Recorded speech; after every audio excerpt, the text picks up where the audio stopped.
Hello दोस्तों, स्वागत है आपका क्वांट विद शुभम में। तो दोस्तों, इस वीडियो में देखेंगे डीएस का सेट नंबर 2। और अगर आपको इसका पीडीएफ चाहिए तो आप ज्वाइन कर सकते हैं Telegram channel quant with Shubham. ठीक है, तो चलिए स्टार्ट करते हैं। और आप भी साथ के साथ पॉज करना और सॉल्व करते जाना। ठीक है, अब देखो पहला क्वेश्चन क्या बोल रहा है आपके पास कि एक इलेक्ट्रिक शॉप है जो कि एक्स नंबर ऑफ टीवी बेचता है और हर एक टीवी का दाम कितना है, 12,000। ठीक है, और वाई नंबर ऑफ एसी बेचता है वो, और हर एक एसी का दाम कितना है, 16,000 है। ठीक है, और ये एक मंथ में बेच रहा है। तो बताना आपके पास रेशियो एक्स और वाई का। ठीक है, मतलब जो भी नंबर ऑफ टीवी वो बेच रहा है और जो भी नंबर ऑफ एसी वो बेच रहा है उनका रेशियो बताना। ठीक है, अब देखो पहला स्टेटमेंट क्या बोल रहा है। एवरेज प्राइस जो है आपके पास, टोटल एप्लीकेंस जो वो बेचता है वो है आपके पास 14,400। ठीक है, अब बताओ जो ये स्टेटमेंट दिया हुआ ऊपर वाला, इससे हम क्या लिख सकते हैं। एवरेज टोटल कॉस्टिंग कितना हो जाएगा टीवी का, 12,000 इंटू एक्स। ठीक है, एक का 12,000 है तो एक्स नंबर ऑफ टीवीज़ का कितना हो जाएगा, 12,000 एक्स। ठीक है, और एसी का दाम कितना हो जाएगा टोटल, 16,000 एक्स प्लस 16,000 एक्स। ठीक है, सॉरी वाई, क्योंकि वाई नंबर ऑफ एसी बेच रहा है वो। ठीक है, 16,000 वाई। ठीक है, ये तो टोटल कॉस्टिंग हो गया। एवरेज निकालना है, मतलब टोटल नंबर ऑफ एप्लीकेंट से डिवाइड करना होगा। तो कितना है टोटल, एक्स प्लस वाई, है ना, जो कि पहला स्टेटमेंट में दिया हुआ है 14,400। ठीक है, कितना है सर, 14,400। अब मेरा क्वेश्चन आपसे ये है कि क्या यहाँ से हम एक्स और वाई निकाल सकते हैं। क्या हम यहाँ से x और y निकाल सकते हैं, x और y अलग अलग। तो आपका जवाब होना चाहिए नहीं सर, नहीं निकाल सकते हैं, क्योंकि दो वेरिएबल है x और y। ठीक है, इक्वेशन एक है। ठीक है, तो हम यहाँ से x और y अलग अलग नहीं निकाल सकते हैं। लेकिन मैं अगर पूछूं कि x और y का रेशियो निकाल सकते हैं, तो हाँ सर, रेशियो जरूर निकाल सकते हैं। क्योंकि रेशियो चाहिए अगर मुझे, तो मुझे एक्चुअल वैल्यू थोड़ी चाहिए होगा, x का अलग वैल्यू y का अलग वैल्यू, ऐसा थोड़ी है। हम इस इक्वेशन से आराम से रेशियो निकाल सकते हैं, हाँ, लेकिन अलग अलग एक्स और वाई नहीं निकाल सकते। ठीक है, अगर यहाँ पूछ लिया जाता कि find the number of x और वाई, तब हम नहीं निकाल पाते। ठीक है, क्योंकि एक ही इक्वेशन बन रहा है स्टेटमेंट 1 से। ठीक है, तब हम यहाँ से एक्स और वाई नहीं निकाल पाते। ठीक है, लेकिन यहाँ पूछा जा रहा है क्या, एक्स रेशियो वाई। ठीक है, तो इस इक्वेशन से मेरे पास निकल के आ जाएगा एक्स रेशियो वाई। ठीक है, अब देखिए स्टेटमेंट नंबर 2 में क्या बोल रहा है, total sale for this month is 1,44,000। अब बताओ टोटल सेल कितना है, 12,000 एक्स टीवी का हो गया प्लस 16,000 वाई किसका हो गया सर, एसी का, जो कि टोटल दिया हुआ है स्टेटमेंट 2 में 1,44,000। बोलो कोई दिक्कत।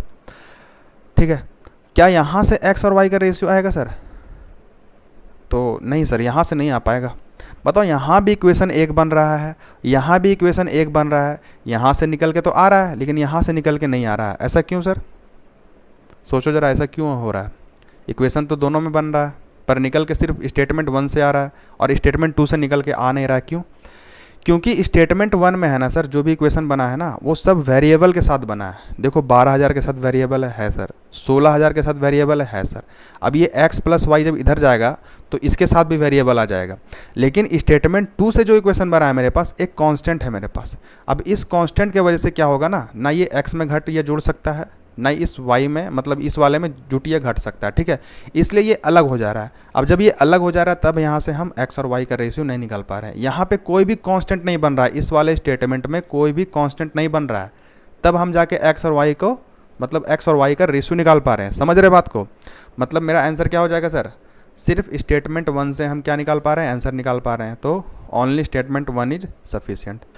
अब देखिए इस क्वेश्चन में क्या बोल रहा है, आपके पास 8 लेटर है आपके पास। ठीक है, रिपीट नहीं करना है ना, और बताना आपके पास कि उसमें वॉवेल कितना है। ठीक है, अब देखो 8 लेटर है, 1 2 3 4 5 6 7 और 8। ठीक है, अब इस 8 लेटर में कुछ वॉवेल होगा और कुछ कॉन्सोनेंट होगा, इसके अलावा तो कुछ नहीं होगा ना सर।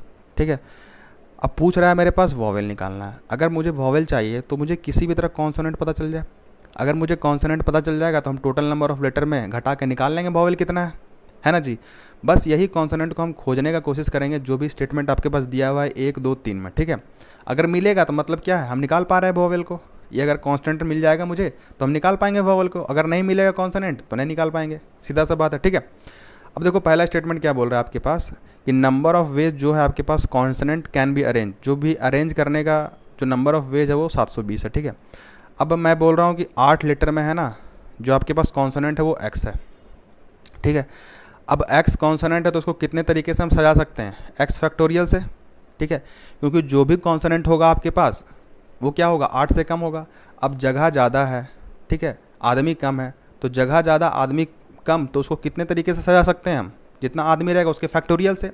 ठीक है, जैसे मैं बोल रहा हूँ 4 आदमी है, 4 मैन है और जगह सीट है आपके पास 10।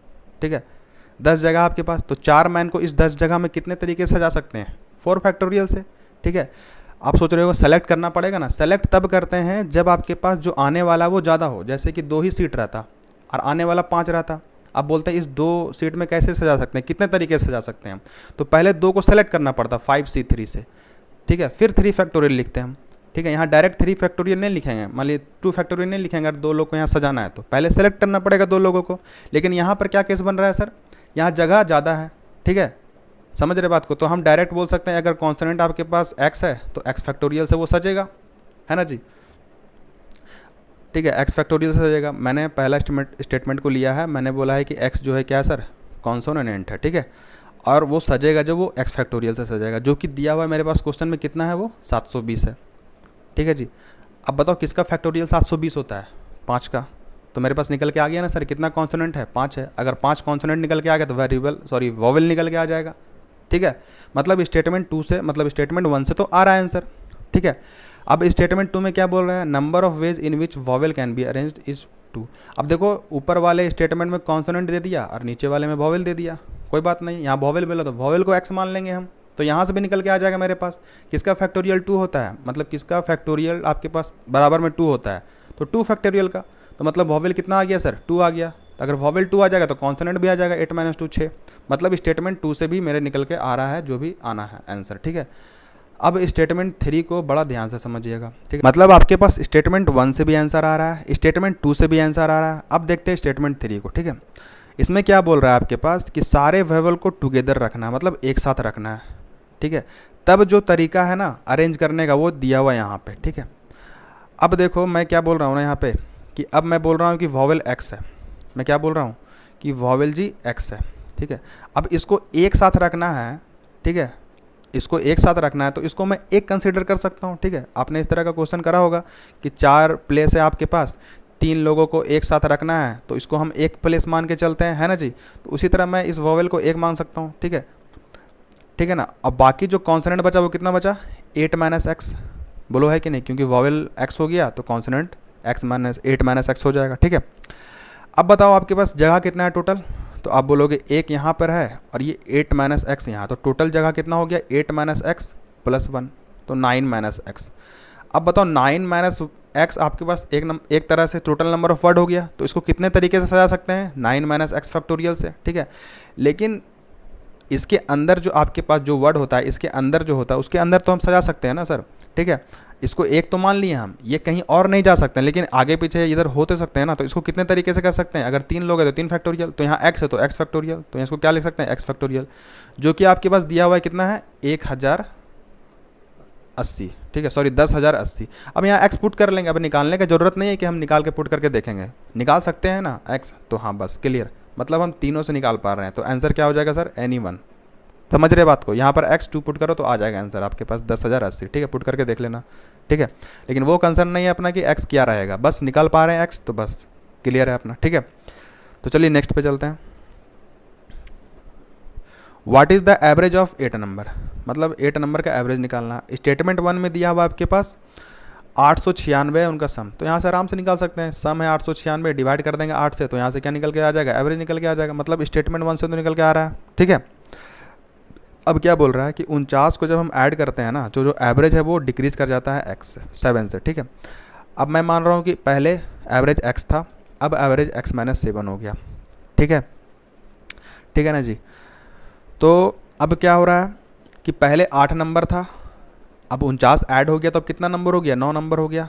ठीक है, अब टोटल सम कितना हो जाएगा, यहाँ से 8x और यहाँ से कितना हो जाएगा 9x - 7।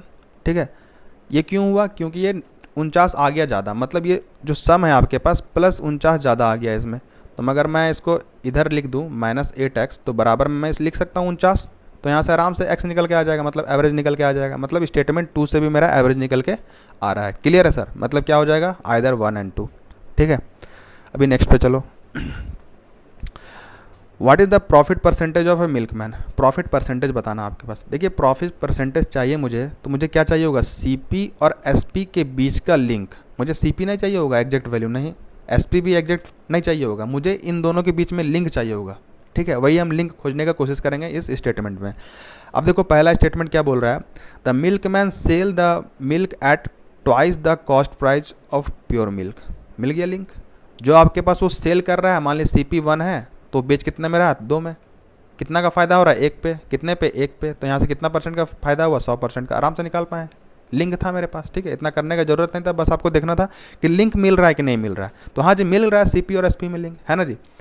अब देखो स्टेटमेंट 2 में क्या बोल रहा है, he mix 2 litre of water with 6 litre of pure milk and sell it at cost price.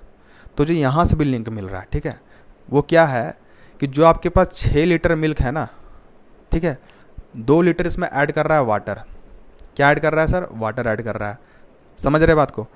लेकिन जो आपके पास कॉस्टिंग लग रहा है उसका सिर्फ ये 6 लीटर का लग रहा है। मतलब जो उसके पास फ़ायदा आ रहा है, जो भी गेन आ रहा है उसके पास, कहाँ से आ रहा होगा, ये 2 लीटर पे आ रहा है। ठीक है, क्योंकि वो कॉस्ट प्राइस पे ही बेच रहा है। ठीक है, अलग से कोई भी कॉस्ट ले नहीं रहा है वो CP पे। ठीक है, मतलब जो भी फ़ायदा हो रहा है उसका, वो किस पे आ रहा है सर, वो 2 लीटर पे आ रहा है। मतलब 2 लीटर का फ़ायदा कितने पे, 6 पे। तो यहाँ से भी निकल के आ रहा है मेरे पास क्या, 33.33% प्रॉफिट निकल के आ रहा है। मतलब हम यहाँ से निकाल सकते हैं। ठीक है, अब ज़रा देखो ध्यान से, अगर मैं ये हटा दूँ, इसको मैं हटा दूँ अगर, तो बताओ तो अब निकल पाएगा, ज़रा सोचो क्या अब निकल पाएगा आंसर प्रॉफिट परसेंटेज। तो जी अब नहीं निकल पाएगा, क्योंकि मुझे ये पता ही नहीं है कि वो बेच कितने में रहा। ये तो पता है कि 2 लीटर पानी मिला रहा है, लेकिन बेच कितने में रहा वो पता नहीं है।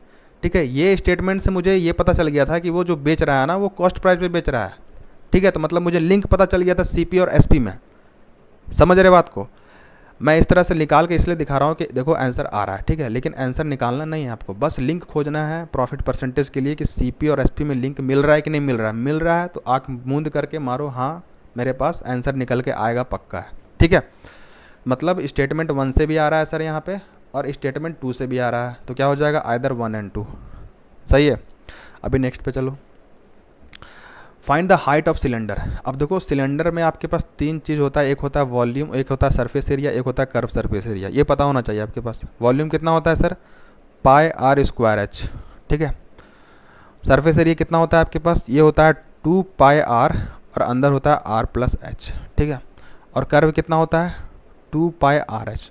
मतलब कुछ भी हो, अगर मुझे हाइट चाहिए तो क्या चाहिए होगा सर, कोई भी इक्वेशन ले लो, अगर कोई भी इक्वेशन ले लो, अगर मैं वॉल्यूम लेता हूँ तो एक तो वॉल्यूम चाहिए होगा और एक रेडियस चाहिए होगा, तब जाके तीसरा निकल के आएगा। सरफेस एरिया अगर मेरे पास दिया हो रहेगा तो सरफेस एरिया चाहिए और आर चाहिए, तभी मेरे पास एच निकल के आएगा। मतलब कोई भी 3 चीज़ में यहाँ पे जो भी है वो 3 चीज़ पे डिपेंड कर रहा है, आर, जो भी कर्व सरफेस एरिया और हाइट। ठीक है, अगर मुझे कोई भी एक चाहिए तो मुझे 2 चाहिए होगा, चाहे तो कर्व बता दो चाहे तो रेडियस बता दो। हाँ जी, अगर सरफेस एरिया है तो मुझे सरफेस एरिया बताओ और रेडियस बताओ। ठीक है, एक चीज़ कॉमन है यहाँ पे कि मुझे रेडियस तो चाहिए ही चाहिए। समझ रहे बात को, रेडियस तो चाहिए ही चाहिए। ठीक है, अब चलते हैं स्टेटमेंट में। अब देखो पहला स्टेटमेंट क्या बोल रहा है कि द रेडियस ऑफ सिलेंडर क्या है, इक्वल है आपके पास किसके, साइड ऑफ क्यूब। क्या यहाँ से कुछ पता चल रहा है भैया, रेडियस r होगा सिलेंडर का, क्यूब का जो साइड होगा वो a होगा। बस यही लिख सकते हैं, और क्या लिख सकते हैं हम इसमें। ठीक है, अब स्टेटमेंट 2 में देखो क्या बोल रहा है, the ratio of magnitude of volume. दो भी मैग्नीट्यूड है आपके पास वॉल्यूम का, किसका, वॉल्यूम का, सिलेंडर का। जो भी वॉल्यूम होगा आपके पास सिलेंडर का, उसका मैग्नीट्यूड और surface area of A cube जो कि कितना है, 2:1 है। क्या यहाँ से निकाल सकते हैं। अब बताओ वॉल्यूम क्या होगा सिलेंडर का, πr²h।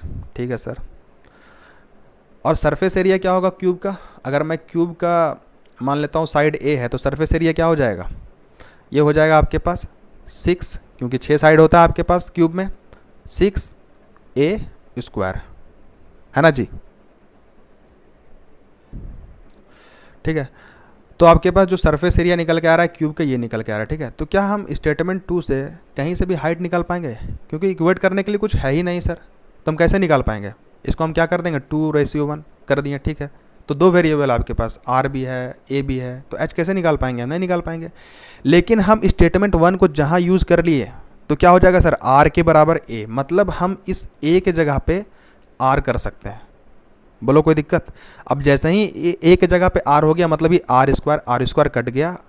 समझ रहे बात को। अब सिर्फ h बचा, आराम से निकल के आएगा एच, ठीक है। एच कितना आ जाएगा सर, 2/पाई, और ऊपर में 6 चला जाएगा। मतलब निकालना अपना काम नहीं है, बस निकल के तो आ जाएगा ना सर यहाँ से। मतलब 1 से निकल के नहीं आएगा, ना ही 2 से निकल के आएगा, लेकिन 1 और 2 को हम यूज़ कर लेंगे तो हम आराम से निकाल पा रहे हैं। मतलब स्टेटमेंट 1 और 2 क्या हो जाएगा सर, दोनों मिला के सफिशियंट है। अब स्टेटमेंट 3 को देखना पड़ेगा, ठीक है। अब स्टेटमेंट 3 को देखते हैं, ठीक है। अब देखो स्टेटमेंट 3 के पास क्या ऑप्शन है, या तो ये सफिशियंट हो जाए या तो ये नॉट सफिशियंट हो जाए, है ना। चाहे तो क्या हो जाए, ये किसी एक के साथ मिलके सफिशियंट हो जाए, ठीक है। क्योंकि 2 के साथ मिलके तो सफिशियंट हो नहीं सकता, क्योंकि 2 पहले ही अपना ग्रुप बना चुका है कि भैया हम दोनों सफिशियंट है पहले से, ठीक है। क्योंकि मेरे दोनों मतलब दोनों का साथ आप नहीं ले सकते, किसी एक का साथ लेना होगा, ठीक है। अब देखते हैं क्या है, क्या ये अकेले निकल के आ रहा है कि नहीं निकल के आ रहा है, ठीक है। अब क्या बोल रहा है इसमें, the cylinder has curve surface area 66 times its radius. अब देखो कर्व सरफेस एरिया क्या होता है, 2πRH, 2πRH ये होता है कर्व सरफेस एरिया, जो कि रेडियस से कितना है सर, 66 टाइम्स ज़्यादा है। तो हम इस तरह से लिख सकते हैं रेशियो के फॉर्म में। तो आराम से यहाँ से R गया तो आराम से यहाँ से H आएगा, क्योंकि H में सिर्फ इक्वेशन बन गया मेरे पास। समझ रहे बात को, मतलब स्टेटमेंट 3 एलोन सफिशियंट हो गया। मतलब क्या आंसर हो गया सर, आइदर 3 अकेले होगा या तो और 1 और 3 दोनों मिला के हो सकता है, ठीक।